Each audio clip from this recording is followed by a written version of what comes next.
Welcome back to Prehistoric Reviews. We're taking a look at Star Wars' recent show, The Acolyte.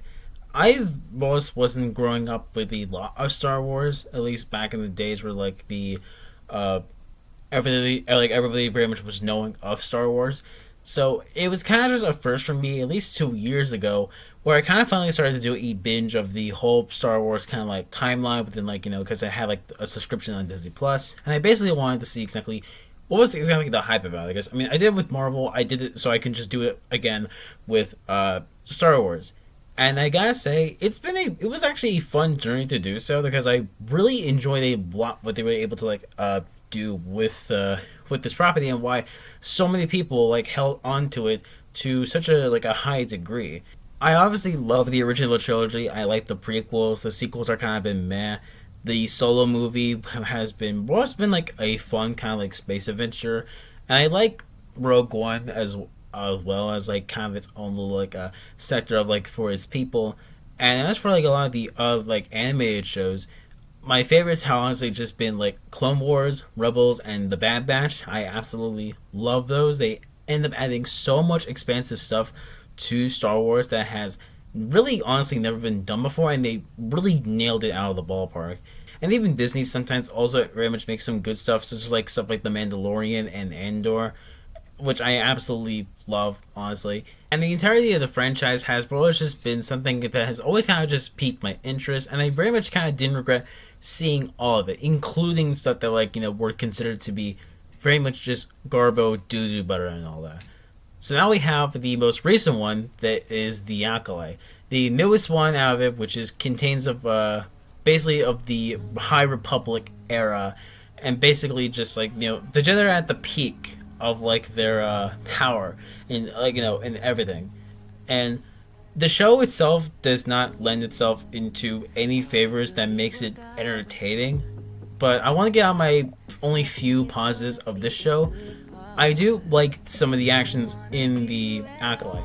I do think most of the fighting is actually very nice. It's like very decent, and you could still enjoy most of the fight even if you haven't seen the show. I do also like the fact of there's also like some other covens as well that do believe have like at least a different belief of like what the Force is, because there's a coven out there that very much would also say that it's like the thread, and I very much think that's also just a unique idea to explore. It's an interesting way to also very much see the kind of like rise of like the Sith.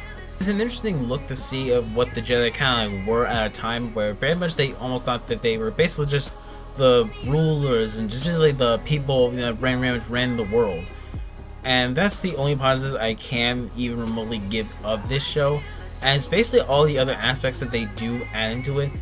They either make it completely, utterly just uninteresting to watch in any way whatsoever, or the fact that it almost feels like that the writing itself does not care exactly where it's trying to go. The show itself centers around two twins.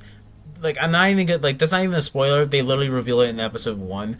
But essentially, there are two twins. Basically, one good twin who is basically being framed for a crime that she did not commit, and is trying to exactly find out who it is. And she discovers that it's her sister, her twin sister, who she thought died. And then her sister, May, the assassin, is trying to very much kill all the other 4 Jedis that were responsible and that were involved in the incident that involved the twins and them, and she's working under a supposed Sith master, and it's basically all about it's meant to be add some sort of mystery to the whole point. But I really think they really fumbled the bag in episode 1 when they very much revealed that they were twin sisters. If they very much kept the fact that they weren't twin sisters to an extent, I would have actually really liked that twist, because it would have been actually engaging to see exactly how this whole thing would have wrapped up. I know it's the most cliche thing to do, because obviously it would hint that she is a twin sister, at least into some degree, but at least it would have actually done something to make the show very much interesting, because by the time, as soon as they reveal that it is her sister, they're both twins, it almost feels exactly that nothing exactly is going to change.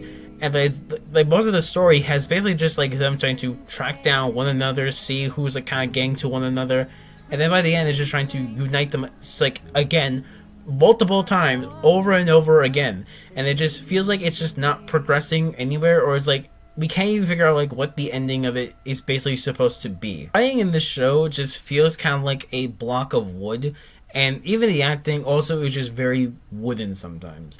Like, it just makes it sound like that every piece of dialogue in this show holds almost very like little weight. There are sometimes where it does, but then there are most of the times it just feels uninteresting to just listen. It just feels uninteresting to look, and it just like they don't make anything interesting, which I think is just one of the biggest sins that the Acolyte just does. Like, it's really not just because of like, you know, they made it like woke, or they added female leads, or that they did anything like, you know, adding like anything else. Like, the biggest like sin that the show did is that it just made it boring, which is like, this is like the High Republic. This is like the Jedi are like at their like most powerful, and they barely almost do anything with it to make this show feel anywhere near interesting at all.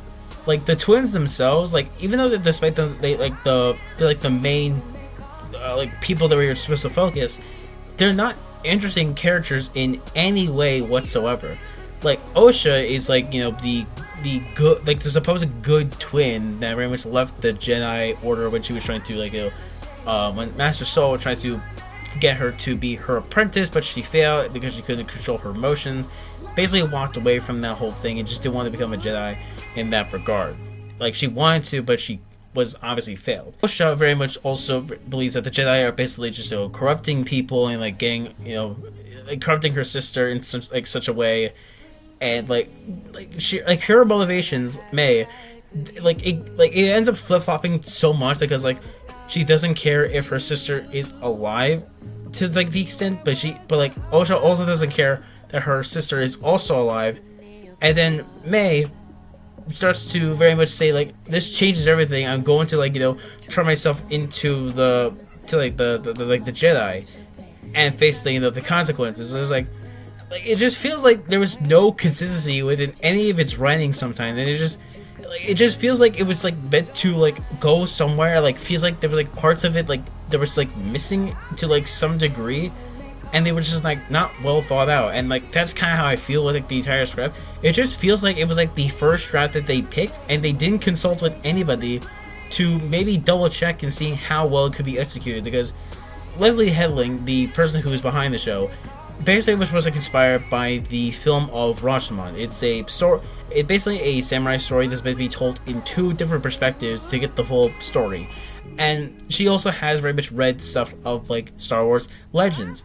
But the issue also comes down with, which is that, with honest, I'm getting off point, but like I swear I'm going to like circle it back a little bit, is that even if there's, because I don't doubt that she has read these books and was inspired by, you know, samurai, because that's what very much was a part of like what inspired Star Wars to begin with. But I feel like in execution, I feel like it just did not work as well as she did. And also namely for the fact that she also hired in people who did not know Star Wars at all. So I am sick and tired of this trend of people having to literally be hired to not know of an IP that they do not exactly know how to work with.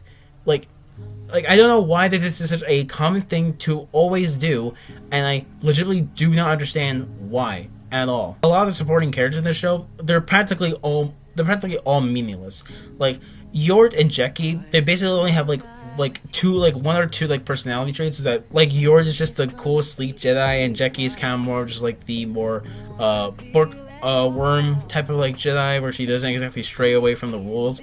And legitimately, when they both died, I had no care for them, or I didn't even shed a single tear for any of them, because they are such boring characters. They didn't make me feel anywhere near interesting at all. And the only characters I actually even remotely were even interested in were Master Soul and Quaimir, who was revealed to be the Sith Jedi. They were the only two I actually very much at least had some interest in.